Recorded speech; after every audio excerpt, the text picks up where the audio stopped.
Desde el Cusco, Patrimonio Cultural de la Nación, presentamos Cusicuy Podcast, un espacio para difundir y amar nuestra música andina y conocer más sobre sus exponentes.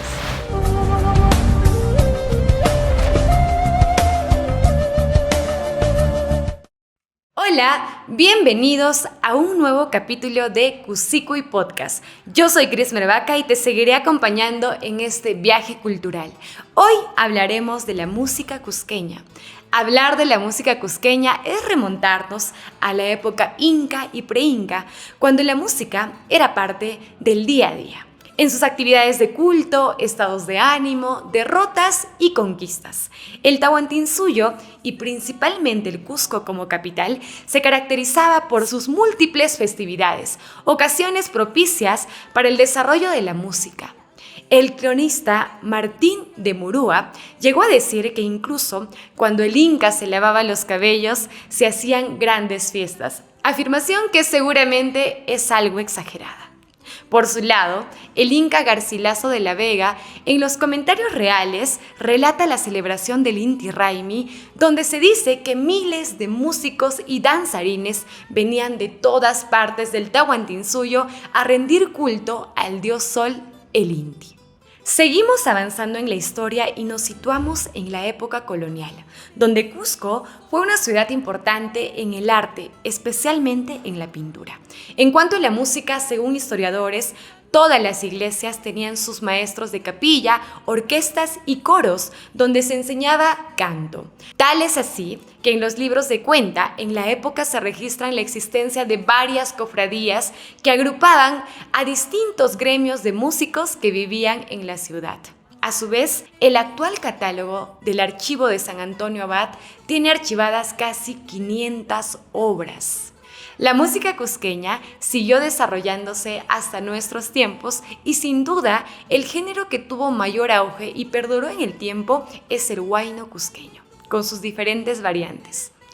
Los especialistas señalan que el huayno cusqueño se caracteriza por la libertad métrica y la libertad en el desarrollo melódico, rasgos que lo emparentarían con el jarawi incaico. Otra de sus peculiaridades es el contenido poético que va parejo a un tono un tanto melódico, quejumbroso, lo que emparentaría el huayno cusqueño con el yarabí. Según los hermanos Montoya, el huayno cusqueño se divide entre los de las provincias altas como Chumbivilcas, Canas y entre otras, y las provincias bajas como Acomayo, Calca, Urubamba, por ejemplo, encontrándose sutiles diferencias en cuanto a estilos, instrumentación y vocalización.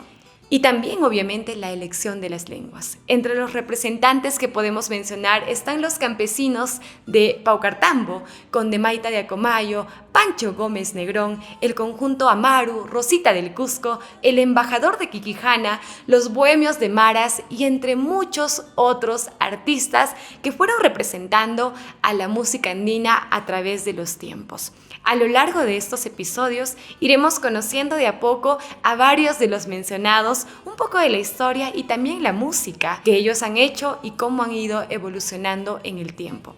Esto es un poco de la historia de la música cusqueña.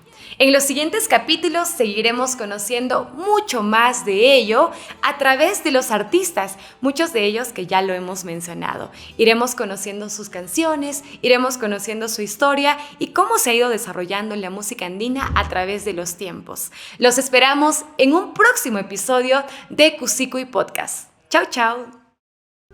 Desde el Cusco, Patrimonio Cultural de la Nación, presentamos Cusicuy Podcast, un espacio para difundir y amar nuestra música andina y conocer más sobre sus exponentes.